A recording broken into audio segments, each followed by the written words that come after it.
देखिए, यात्रा जो है लोगों का अपार प्यार और समर्थन जो है मिल रहा है और लोग को अब समझ में आ रहा है कि किस प्रकार से जो है भाजपा के लोग मिलकर के सबसे पहले चुनाव आयोग को ही चुरा लिया। अब जो है वोटों की चोरी हो रही है, तो अब जो है जनता जो है जागरूक है और बिहार की धरती जो लोकतंत्र की जननी है, यहाँ से लोकतंत्र को नहीं मिटने दिया जाएगा। गणेश कुमार जिस तरीके से प्रेस कॉन्फ्रेंस करके सब बातों को क्लियर किया, इसके बाद आप लोगों को कोई बात ही नहीं क्लियर किया है उन्होंने, कोई भी स्पष्ट जवाब जिस तथ्यों के साथ, तल्खों के साथ हम लोगों ने जो दिया है, जिन तर्कों के साथ दिया है, अभी तक उसका कोई जवाब ना इन्होंने दिया, ना इनके वकीलों ने सुप्रीम कोर्ट में कोई दलील जवाब जो है दे पाए हैं। बताएं ना, जो लोग जीवित थे उनको मृत क्यों घोषित किया गया? ऐसे हजारों उदाहरण हैं जो हम लोग पेश कर सकते हैं। तो इसमें तो गणेश गुप्ता जी को जो पीएमओ से मिला है वो उन्होंने पढ़ा है, बस जो बताया गया वही बोल रहे हैं। अगर उन्होंने भाजपा की सदस्यता ली है तो वो बता दें, इसमें शर्म की कौन सी बात है। और जो तर्क वो दे रहे थे उससे बेहतर तर्क तो नर्सरी के बच्चे दे सकते हैं। क्या जिस तरीके से भीड़ आ रही है यात्रा में, क्या आपको लग रहा है कि आपका यात्रा ये जो है सक्सेस है? नहीं नहीं, एकदम एकदम ये ऐतिहासिक यात्रा होने जा रहा है।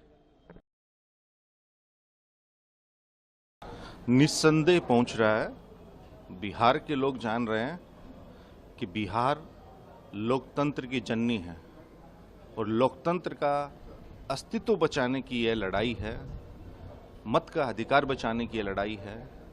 चुनाव आयोग और भारतीय जनता पार्टी के षड्यंत्र से संविधान को बचाने की यह लड़ाई है। आपने देखा होगा 2 दिन में जन सैलाब सड़कों पर उमड़ चुका है और लोगों ने सड़क पे उतरकर अपने जन आक्रोश के प्रकटीकरण का उदाहरण दिया है। जिस हिसाब से हालिया कुछ वर्षों में अनेक राज्यों में चुनावों की चोरी हुई, जिस हिसाब से मैनिपुलेशन हुआ, लोग अब समझ गए ये किसी नेता की लोकप्रियता का नहीं, ये चुनाव आयोग का कमाल है। अब बिहार में ही आप देखिए, 4 विधानसभा ऐसे मिले हैं पश्चिमी चंपारण में, जहाँ एक घर पे एक विधानसभा में 8% मत जुड़े हैं, जहाँ ना उस नाम का ना कोई व्यक्ति रहता है और ना कोई वहाँ मकान है। मकान संख्या भी 0 है और वोटर का नाम भी काल्पनिक है। तो ये गंभीर चुनौती हम सबके सामने है, क्योंकि चुनाव आयोग तो विपक्षी दलों का या सिविल सोसाइटी के जो लोग हैं, ना को उनके चिंताओं से कुछ सरोकार रखता है, ना चुनाव आयोग हमारी जो शंकाएं थी, शिकायतें थी, सुझाव थे, मांग थी, उन पे कोई गौर किया। चुनाव आयोग तो एक दल बनकर विपक्षी नेताओं को गरिया रहा है। अनुराग ठाकुर वो बात कहते हैं तो उनसे शपथ पत्र, अब हम लोगों से कहता है कि आप शपथ पत्र दो।